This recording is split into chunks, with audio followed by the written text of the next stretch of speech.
And I'll tell you, I got to the sixth up. I'm really happy with my performance yesterday because I got some cool stuff, man. It's lower pop, high grade stuff you don't see. It's not a ton of base. I got a few base. Like I got a Donovan Mitchell Select PSA 10. But you know what I like? I mean, here, of course, you say Donovan Mitchell, but it was a PSA 10. You showed me pictures, and it was like Griffey, Ichiro, Jordan. And I'm like, all right, I don't know if he always got it, but this auction, he gets it. Because why are you buying? You're not buying these cards to build out your PC. You're buying these cards in a month, 2 months, 3 months, 6 months. You're building up inventory for whatnot, for selling, for giveaways, for you name it. And you've now done enough shows, you've done enough whatnot to say, I know what people are asking for. You put it out there in the chat and you say, hey, what do you want? Oh, I want Ichiro, or I want Trout, or I want Jordan. Michael Jordan stuff always sells. You know what I mean? So it's smart.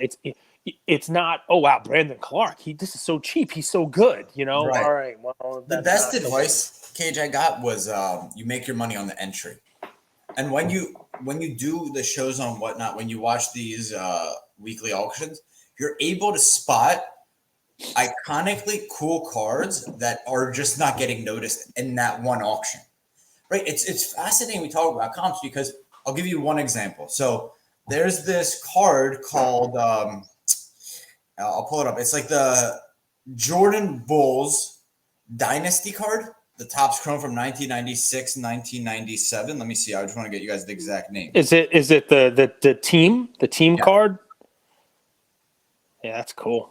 So by doing the work, so I bought this card in a BGS 9.5 with a 9 centering for about $112. I showed it to our whatnot community. They're like, auction it off. It sold for literally right around that amount of whatnot. This one came up, SGC 10, same card a few weeks later. I'm like, I'm watching it, $60. No one's bidding. $60. No one's bidding. $60. I put one bid in. It closes at $76. So I got an SGC 10, which is a better condition than the BGS 9.5 with the 9 subgrade for 65% of the comps. So now I'm like, I sold that one. I kind of want to hold this one forever. I know how hard it is to get an SGC 10, but I've made it on the entry because I know what people, there were 3-4 people willing to pay $120 to $130 for that card. And by doing that, like the being in the weeds, as we call it, the entry was the win.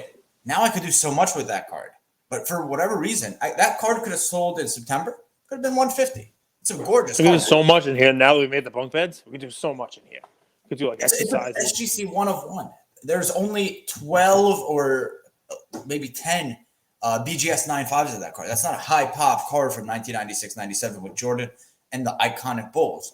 So that's what I mean. Card. And what's the true price? Is it the $70 that it ended at today? Is it the $125 that people are willing to pay? This is why comps and value, it's so interchangeable, especially during the dog days of summer. You make money on the entry was hands down the best advice I've ever gotten. It just took a little bit more time for me to click on what that truly means.